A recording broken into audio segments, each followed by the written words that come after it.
there. So I just got done watching I Care a Lot, starring Peter Dinklage and really a good few other good actors in it. The main actor was was in a Bond. She was a Bond girl at one point too, and she was in this other crazy film with what do you call it, Ben Affleck and that, and she was a crazy lady in that too. But she isn't really a crazy lady in this one. She's more of a, like,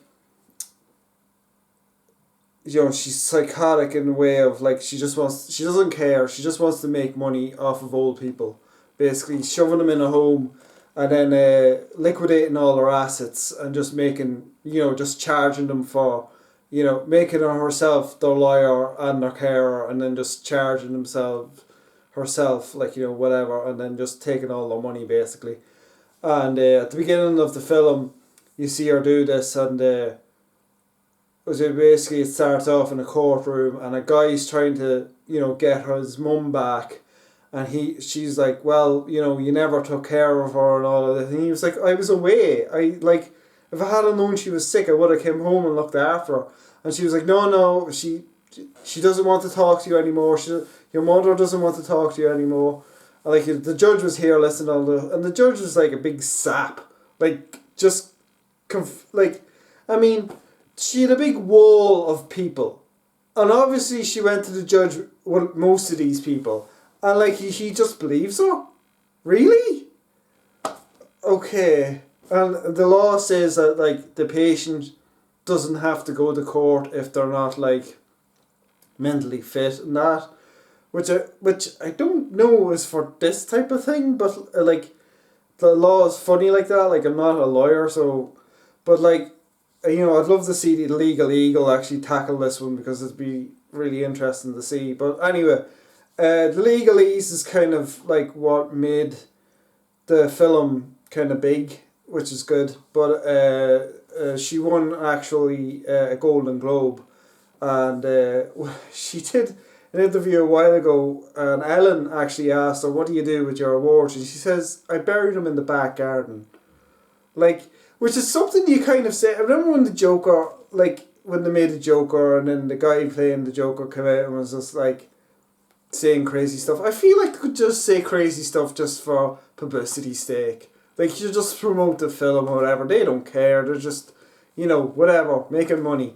But anyway, so it turns out that so she has, like, a thing with a local doctor who used to be in the comedy show Sybil. She was the teenage daughter, Sybil's teenage daughter, and she's red hair, and I haven't seen her in ages, and she keeps popping up every now and again recently, which is really cool.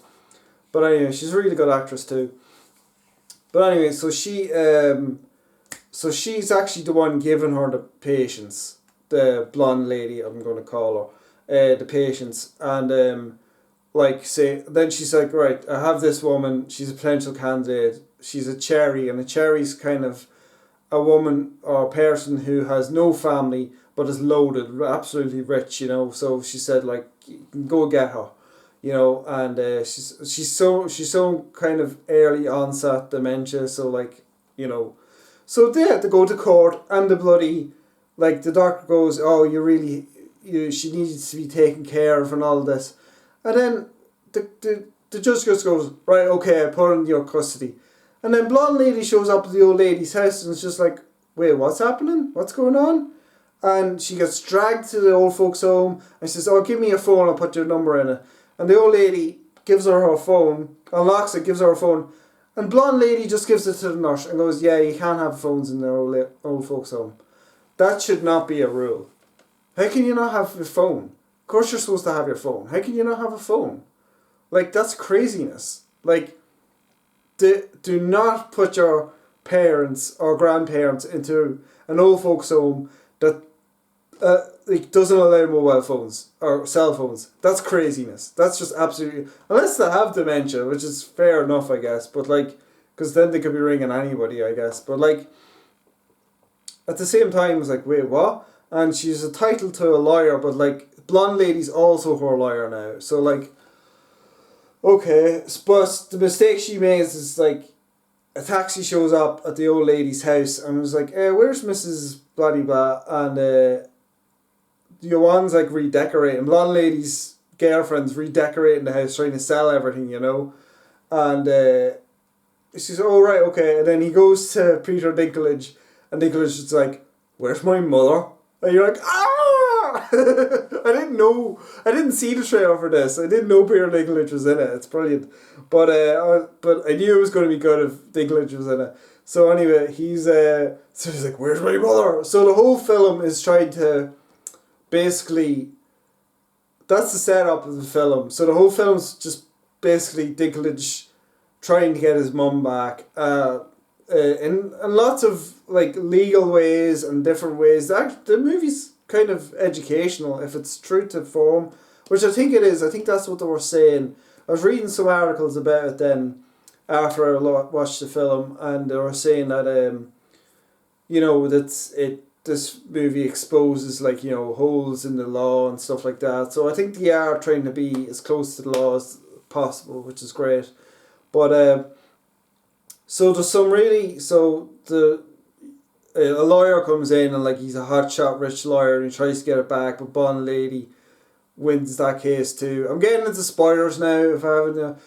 But basically the movie is trying them to Dinklage and blonde lady fighting it out, and like it's just it's like it is a black humor, dark humor, dark comedy, type of movie, and it's really funny and interesting. And I hated Blonde Lady right from the get go, and I was actually rooting for Dinklage, and I didn't really care that his character was a drug smuggler, and he used mules, and I was just like, yeah, that's pretty bad, but like, I don't know, old people. It's just like, you're really putting it.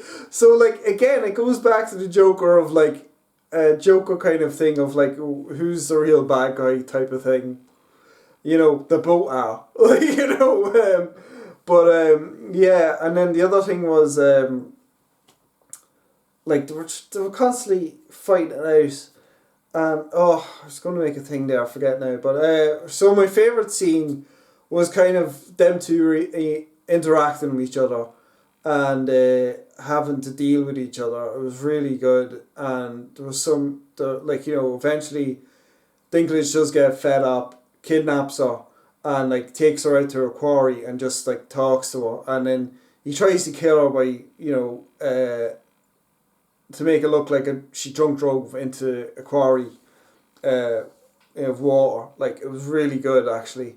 Really good scene, and that was a really good scene. It was really good.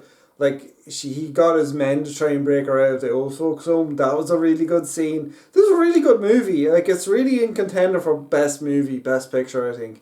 I don't know if it'll win. I actually don't know what's best picture this year, because I usually go to the cinema and that pretty regularly and that, but with everything going on, like, all the cinemas in Ireland are closed, so I don't know what's happening. But the only other film I know of is like Tom and Jerry, and which I'll review soon, and that's it. Like, I don't really know. There's like a couple of films I've watched, but like I don't know what's nominated, and I don't know what else is out there. Like, but I'm sure Netflix has a couple of good films, but this was an Amazon Prime film, so, but I think it's in Netflix here in the UK. But I just press my Amazon Prime button on my remote control and I got it, so whatever. Yeah, so it was pretty good. It's really, I do recommend it if you like dark humor. I talked about funny scenes and that, and like there was a scene where blonde lady and her girlfriend leaves to kidnap Dinklage, and like to leave him naked in the road. It's just like, oh my god. That's the second time I think I've seen him naked. I think he was naked in Death at a Funeral, and I think he wasn't he? Yeah, and he was like, I don't know, like, anymore. Like, oh god, it's just nuts. But yeah, I do recommend the film. I do recommend actually after we watch a film, look into it too about the laws, different laws and stuff like that. It's just nuts. I think there was other points I was gonna make. I'm sure I'll think of it later on and go, oh, I wish I. But like, I don't script out these things. I just kind of script them out in my head a wee bit and then just blabber onto it. But yeah, it's a good film, and the lead actress is a lot better making these kinds of movies than other. Because I seen her in a couple of other films, and it was just, she was just doing it for the money. She didn't really care, and I hate when the actors do that. To be honest, like it's just 2 weeks of work. We'll just do it for yeah, but there's with your fan base, you have to be, and what's her name? Legally Blonde. You want to star in Legally Blonde. She found out that the hard way when she made a bad movie, and she won a Raspberry Award for it, and she completely owned up to it. But she found out after that, Sandra Bullock. She found out after that never to make a bad movie just for money ever again, because it's just a bad idea. But yeah, so check out my other movie reviews, season 5 movie reviews. Check out my channel, like and subscribe. And yeah, thanks for watching. Highly recommend it if you like dark humour, if you like kind of legalese stuff. It has got a bit of action stuff. It takes about half an hour to really get going. But yeah, because I honestly, I was going to nearly turn it off after half an hour, and then I saw Dinklage, and then I just kept it going. But yeah, it was tough to watch, which I guess is the point of the film. But yeah, cool. So like and subscribe. See you later, and thanks for watching. Bye bye.